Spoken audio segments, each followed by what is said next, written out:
Hello, my name is Haley Heil, and I'm a contract specialist on the Professional and Technical Contracting team within the Office of State Procurement. This training is an overview of the Professional and Technical Services Request for Proposal template, also known as a PT Services RFP. The intended audience for this training is State of Minnesota business and program employees who will be procuring PT services through the state's competitive RFP process. The directions and information in this training are provided as a resource to State of Minnesota employees using the PT Services RFP process. The documents and examples mentioned in this training are included as best practices and are not intended to represent the only allowable practices. Deviations from the process described and to the templates featured may be necessary or preferable depending on the circumstances. Circumstances may dictate a faster, slower, or slightly different process for your agency. To better understand your agency's internal process and requirements, please reach out to your PT coordinator for assistance. There are 4 objectives for today's training. Obtain a thorough understanding of the structure of the RFP and each section's purpose. We will be discussing best practices to draft an effective, well thought out, and clear RFP, and discuss common RFP drafting mistakes and how to avoid them. My hope is you'll walk away from this training feeling knowledgeable and confident to take on your first RFP. Before jumping into the main RFP document, let's discuss some common terms that we will use throughout this training. Request for proposal, or RFP, means a solicitation where the responses are negotiated to achieve best value for the state. The RFP is commonly used when conducting a procurement of PT services valued over $25,000. If the procurement is expected to exceed $50,000, the RFP template must be used. Best value is determined by the evaluation criteria outlined in the RFP, in which the responders to the RFP are then scored. 70% of the total points outlined in the RFP may include evaluation criteria such as the responders' qualifications, their approach to solving the state's problem or need, environmental considerations, and/or accessibility concerns. Price must be one of the evaluation criteria when acquiring services. In the traditional evaluation process, price must be a minimum of 30% of the total available points. Agencies may request an exception to the 30% cost point allocation if the agency provides a rationale for a lower percentage of cost points. This exception must be reviewed and approved by the PT team. Another term we'll be using frequently throughout this training is responders. Contractors that either have the potential to respond to the RFP or that have submitted a response to the RFP. Next, let's talk about the main documents that make up the RFP. First, we have the main RFP document itself. Next, we have the RFP attachments, which is a packet of required forms that responder must complete as part of their proposal. And then lastly, we have the sample PT contract. There are 6 sections within the main RFP document that we'll be discussing today. Section 1 is instructions to responders. Section 2 is summary of scope. Section 3, proposal instructions and additional information. Section 4, proposal content. Section 5, evaluation procedure and criteria. Section 6, solicitation terms. We will discuss each section and RFP document throughout this training. The title page provides a high-level description of state's service or task need, the RFP posting date, and the due date for all responses. Some common issues. Missing or misleading information. The RFP title is helpful for responders to determine whether they may be interested in responding to this RFP. Make sure that the title is clear and accurate. Another issue, dates on the title page do not align with the dates within the RFP. To ensure you do not have inconsistent dates, you should fill out the posting date and all other important dates throughout the document once the RFP is ready to be published. Make sure the dates within the RFP, particularly Section 1, are aligned with the dates on the title page. Leaving red instructions in the final draft. This common issue applies throughout the entire RFP. Any red text is an instruction and should not be left in your final document. The RFP table of contents provides an overview of sections within the RFP and sample contract. Some common issues. One issue is that page references are incorrect. Best practice is to update the page numbers once the RFP document is finalized. Another issue, the agency failed to remove the document references that are not applicable to the current procurement. For example, if you do not intend to request references, you should remove this document from the table of contents. Another issue is the agency adds a unique attachment to the RFP, but fails to add it to the table of contents. One example where this occurs is when you have a procurement with significant background information that would be helpful to provide the responders to better understand the project. An overly lengthy introduction and scope of work can make readability of the document difficult. As a result, one option is to provide this additional information in an attachment for responders to access once they have a general overview of the entire project, the RFP process, and have determined that they would like to respond. In this situation, you would want to add a reference in the table of contents to the background information attachment. Section 1. Instructions to responders. Section 1 provides a high-level overview of important dates and RFP process instructions, including important forms that responders must complete and how responders can submit their proposals. A few common issues that we typically see: the RFP contains both state register and SWIFT posting instructions. The RFP process allows you to choose one of two posting methods to satisfy the statutory publication requirement.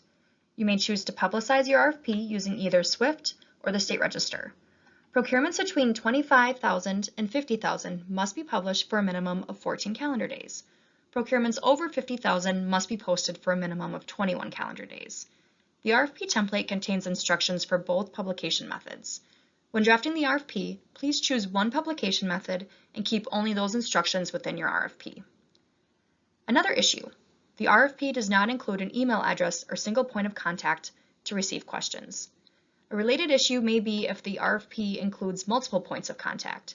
This can be confusing or lead to a greater likelihood of overlooking proposal documents. Another issue is the RFP does not provide enough time for responders to ask questions. It is best practice for questions to be due 7 to 10 days after the RFP is posted. The state then responds to those questions via an addendum to the RFP within 7 to 10 days before the proposal due date. While you have flexibility to determine how you wish to handle the Q&A period, it's important that we give enough time for responders to review the answers and make changes to their proposals if necessary. One last tip: please be mindful of the burdens that you're placing on responders and how you're asking them to respond to you. Many responders are small businesses who may be responding to RFPs outside of normal business hours. If electronic submission is an appropriate option, please do not then require 7 copies of the responder's proposal to be delivered to the state by the response due date. Unnecessary or overly burdensome steps may result in a barrier to participating in state procurement for many small businesses. Section 2. Summary of scope. Section 2 provides a more in-depth overview of the state's need. This may include background information concerning why this project or need exists, the state's goals or objectives, and sample tasks and deliverables to be completed in the resulting contract. Some common issues. The RFP doesn't state the goals or objectives early on. One of the most important aspects of this section is explaining to the responders what the state's ultimate goal or objectives are. Being on the same page as to what the state is hoping to accomplish is an effective starting point in ensuring the responders understand the project and provide a response that directly addresses how to achieve these objectives. Another issue is when the RFP fails to provide sufficient detail. You should ask yourself the following questions. Who? Who is the team requesting these services? Who are the stakeholders? What segment of the community will benefit from these services? Who is the target market? Who will the contractor be working with to complete these services? What? What are the state's deliverables or tasks the contractor will be expected to perform? Think of this as a list of duties that will go into the contract. Where? Where will these services be carried out? Can the services be done virtually, or is in-person work required? When? What is a general high-level timeline the state anticipates needing to accomplish this work? If you anticipate repeat services, what is the frequency the state expects? Do you have hard deadlines that you must meet, such as submitting a final report to the legislature? This type of information is critical for the responders to know prior to drafting their proposals. How? It may be helpful to provide some details regarding how the state's goals should be achieved. Keep in mind, you should leave room for the responder to propose how they will meet the state's needs. Responders are experts in their field and may have creative solutions to addressing the state's problems that the state did not consider.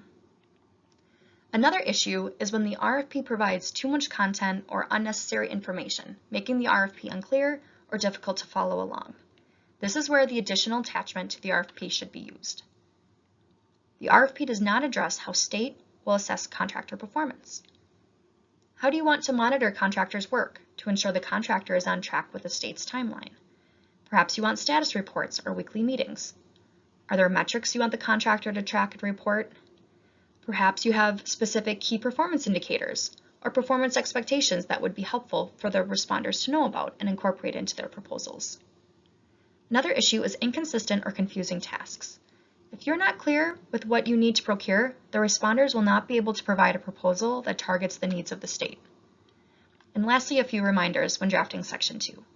This section should only address the work to be performed under the resulting contract. This is not the right area to request information you would like the responder to address in their proposal. Make sure to check all links to ensure that they work throughout the document.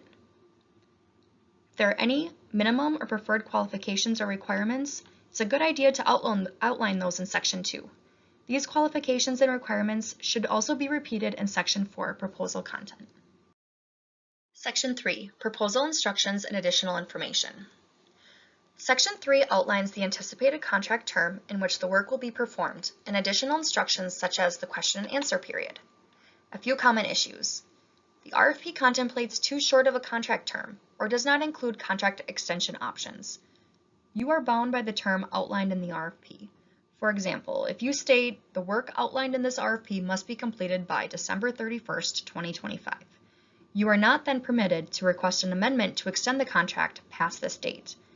If you do not have a firm timeline in which the work must be accomplished, it is best practice to reserve the right to extend the resulting contract up to a maximum of 5 years to allow yourself flexibility.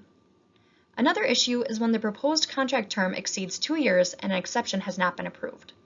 PT contracts may not have an initial contract term longer than 2 years unless the agency requests and receives an exception from the PT team. An issue may arise when the drafter adds a date for the question and answer period rather than referring back to the Q&A information in Section 1. Restating dates and other related details increases the likelihood of inconsistent information throughout the RFP. This may lead to confusion and will require an addendum to correct this inconsistency. If this error has a substantial impact on the responders, you may need to extend the due date because of this error, thereby delaying your project. Section 4, Proposal Content. The Proposal Content section details what the responder should include in their proposal. This content should be tailored to the specific project and highlight the areas that are most important for the state when assessing best value. This section is designed like a checklist for responders to ensure they are addressing all of the state's requests. The template provides a menu of options for proposal content and contains instructional text to describe when a particular proposal content item may be most helpful. For example, if you're asking the responder to conduct research services, opting to keep the methodology proposal content item may be helpful. A few common issues. The RFP asks for proposal content it does not intend to score, or the RFP fails to ask for proposal content that the state values. One of the most common examples is when an agency asks responders to provide references. If you ask for references, you should contact the references. If it is important enough to ask responders to provide certain information, then we should be assigning points accordingly. Conversely, if there is an aspect of this project that is very important to the evaluation team, make sure to add it to this section so responders understand that this is important to the state and that they should address it in their proposal. Another issue is when the drafter does not customize the proposal content items. It's important to think about what content is most important for you to assess. The current proposal content items are suggested language you may or may not wish to keep as part of your evaluation. You should alter or customize the section to reflect what is most important to you and the success of your project. You can either replace this template language or add bullets under each criteria to address information that is most important to you. For example, you may wish to keep the work plan language as is currently drafted. However, if you need the work completed within a tight time frame, you may want to add a sub-bullet asking responders to explain in their work plan response how they intend to ensure they will complete the work by the state's deadline. Another issue is when the RFP fails to outline any pass-fail requirements. Ensuring that pass-fail requirements are addressed in the proposal is critical. If a responder fails to expressly state or otherwise show how they meet each pass-fail requirement, they cannot move forward in the evaluation process. As a result, it is important to include any pass-fail requirements here to ensure responders address these items in their proposal. I further suggest adding pass-fail requirements to Section 4 and either using a bold text or underlining these requirements to ensure that they are not missed. Another issue is the RFP uses must when describing proposal content items that are not pass-fail requirements. Using the word must signifies a pass-fail requirement when used in Section 4. Make sure when you use the word must that it is used intentionally. Some additional thoughts when drafting in Section 4. The cost proposal content item refers to Attachment C. Attachment C is where the bulk of the cost instructions are detailed and where you will need to customize how cost should be submitted by the responder. I will circle back to cost when we reach the RFP attachment slide. Accessibility is another complicated area of the RFP. You must determine whether accessibility is a concern for your project. If so, what information is necessary for the state to assess the responder's ability to meet the state's accessibility standards? It's best to consult an accessibility expert either within your agency or by contacting Minut's accessibility team to make these determinations. Section 5, Evaluation Procedure and Criteria. Section 5 details the evaluation process and outlines how the responders will be assessed by assigning point values to each proposal content item from Section 4. Some common issues in Section 5. Issues with pass-fail requirements are the most common that we see. A responder must show that they meet all pass-fail requirements before they may move forward with the evaluation. Pass-fail requirements are the minimum expectations a responder must meet to be considered qualified to perform those services within the RFP. Because of this potential to exclude a responder from consideration, pass-fail requirements must not be subjective or unclear. There should be no room for debate when assessing whether a responder meets a pass-fail requirement. Pass-fail requirements should not also be too stringent or excessive. These requirements should be used sparingly. Competition is good for the state. Setting these requirements too high will reduce the number of responders eligible to respond and may bar or otherwise set barriers for new businesses from participating in the public procurement opportunities here at the state. Another issue that we see is that the evaluation criteria does not match the proposal content items listed in Section 4. Responders should be aware of how their proposal will be scored by the state. As a result, the proposal content items in Section 4 should match the evaluation criteria in Section 5. Preference points are missing or incorrectly referenced. Certified small businesses in the state's equity program are entitled to an additional 12% of total points available. If you are using an old template, it's possible that the amount of preference points referenced in the document may be outdated. Lastly, make sure to check your total points prior to finalizing the RFP to ensure you do not have any math errors. There are two separate evaluation processes outlined in Section 5. The first is the traditional evaluation. This evaluation structure is most common. The technical proposal is assigned 70% of total points available. Cost makes up the remaining 30%. Responders may be entitled to the preference points totaling 12% of the total points available. While the RFP reserves the right to shortlist responders based on a natural break in scores, perform interviews, or conduct demonstrations, these steps are not automatically built into the evaluation. The second evaluation process is the two-tier evaluation.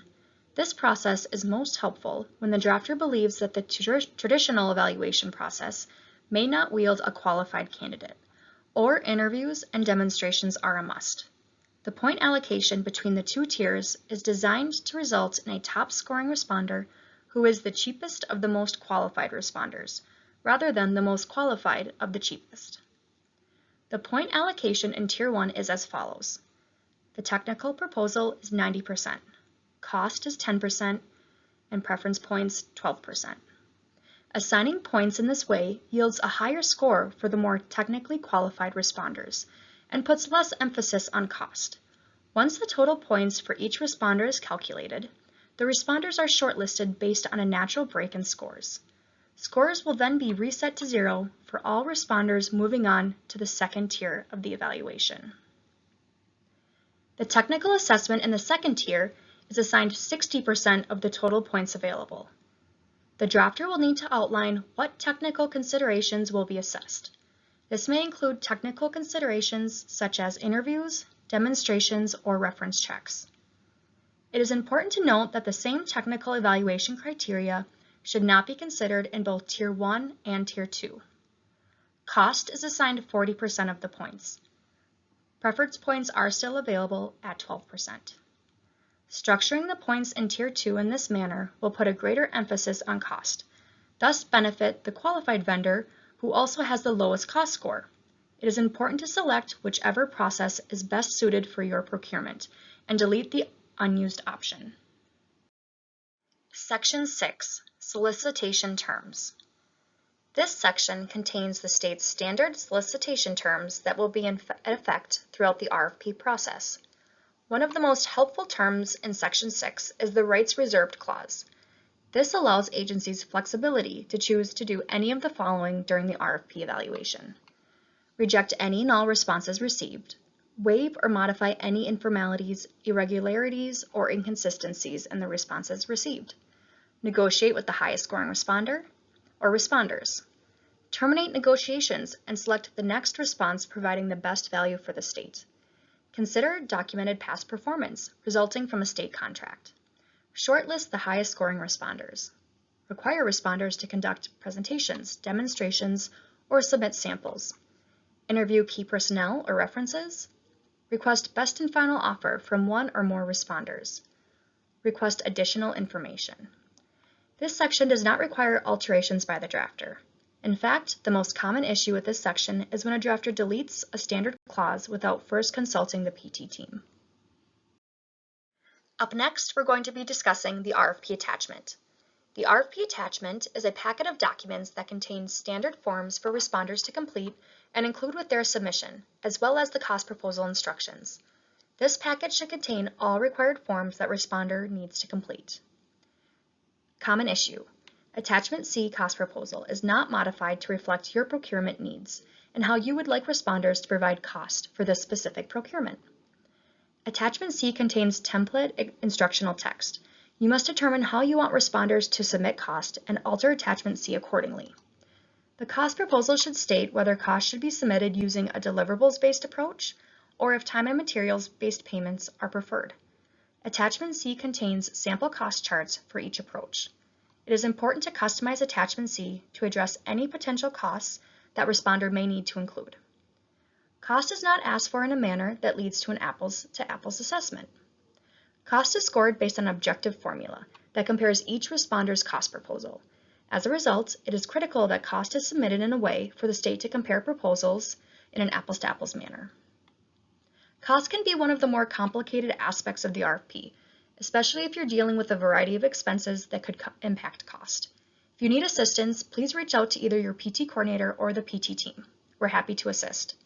Remember to check that all required or referenced forms are included in the RFP attachments document, and that the complete attachment is provided to all responders when a copy of the RFP is requested. Sample PT contract. The sample PT contract puts responders on notice as to what the state's standard terms and conditions are.